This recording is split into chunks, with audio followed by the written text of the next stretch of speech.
You're tuning into your online radio at home. This is my one home radio together with your friend DJ John Romantic Rascal who always racks for love. Happy Easter Sunday to all our friends tuning in today. A very happy birthday to those celebrating their special day today. You're so close to flying out and going on vacation to faraway places. Nako, sana all kasi kami walang bakasyon. Tuloy-tuloy lang ang aming trabaho. And to those on vacation, stay safe. For those hitting the beach, don't stay out in the sun too long, especially during the midday. Make sure to pack sunscreen to protect your skin from the harsh rays of the sun. Our topic for today is something na maraming mapapaisip. Ano nga ba ang ating pag-uusapan today? Okay, this is it.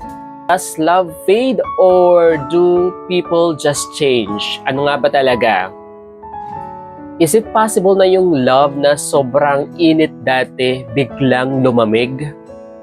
Or baka naman hindi nawala ang love, nagbago lang kayo pareho.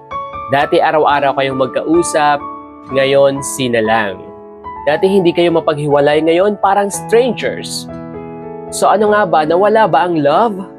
O nagbago lang kayo sa isa't isa? Tara, alamin natin dito sa ating programang Love on the Rocks. Kasama nyo pa rin si DJ John Romantic Rascal who always rocks for love. My One Home Radio. Katulong ka dito. Love on the Rocks with DJ John. DJ John.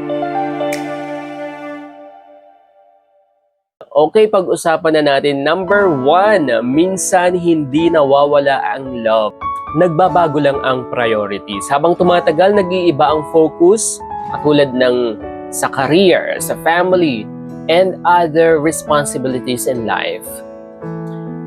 Like for example, nung una, lagi kayong may long calls, madaling araw na, magkausap pa rin, pero nang nag-work na ang isa sa inyo, pagod na siya lagi. Hindi na siya nakakapag-update.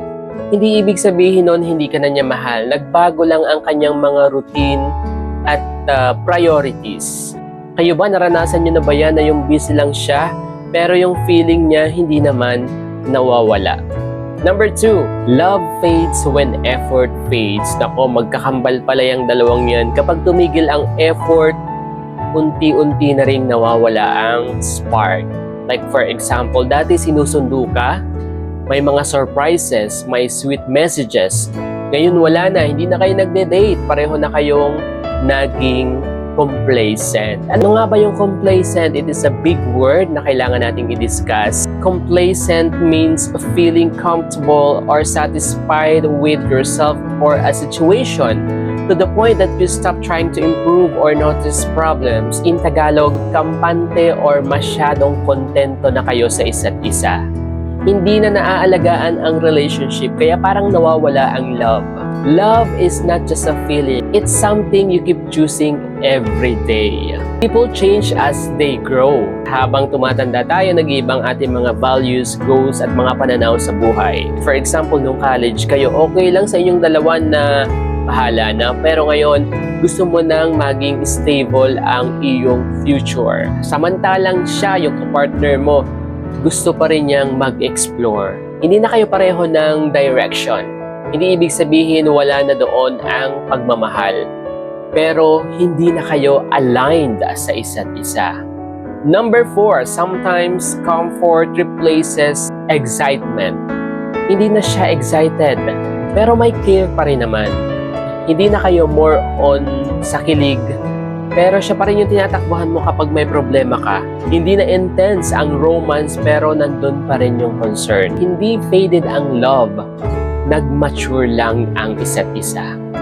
For the meantime, I'll be taking a short break. Don't go anywhere. I'll be right back with more on Love the Rocks, only right here on your online radio at home. This is my one home radio.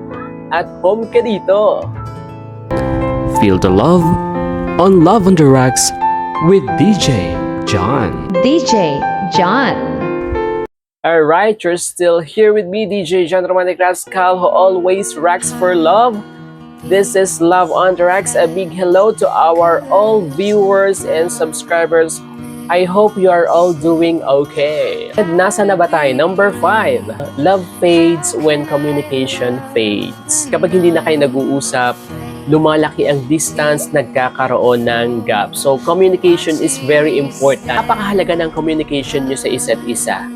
For example, may tampuhan pero walang gustong mag-first move hanggang sa nasanay na kayong hindi nag-uusap. Hanggang sa naging normal na ang distance, unti-unti na parang wala na. Kasi wala na ang communication. And number 6, people change after getting hurt.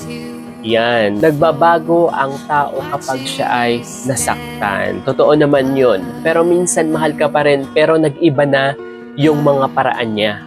Like for example, dati open siya, sweet, expressive, pero after ilang away at disappointments, naging cold na siya. Hindi dahil wala na siyang love, natuto lang siyang mag-ingat upang hindi na siya masaktan. And last, number 7, sometimes both happen. Nagbabago ang tao at kung hindi naaalagaan ang relasyon, naglalaho na rin ang pagmamahal. Like for example, pareho kayong naging busy, hindi na nagkakausap, nagbago ang priorities. Hanggang sa napansin nyo na lang, hindi na kayo katulad ng dati. Walang malaking away, pero nawala na ang pag-ibig. Alright, I hope marami kayong natutunan ngayong araw kay DJ John. Love doesn't always fade dramatically. Sabi nga ni Maha Salvador, minsan dahan-dahan lang and people don't always change overnight. Minsan growth lang talaga. Minsan nag-mature lang talaga yung tao. The question there is, are you growing together or growing apart? Which one? Sa tingin niyo ba, nag-fade ba talaga ang pag-ibig o nagbago lang kayo sa isa't isa? Ano-ano yung mga sign na napansin niyo sa inyong sarili? May chance pa bang maibalik ang pagmamahal na iyan? Once again, this is your friend DJ John, your romantic rascal, reminding you kapag nagbago ang tao, may choice kang sumabay sa pagbabago o magpaalam na ng tuluyan. At ito pong muli si DJ John na nagsasabing keep it real, keep it romantic, keep it rascal. Dito lang sa My One Home Radio, kasama mo.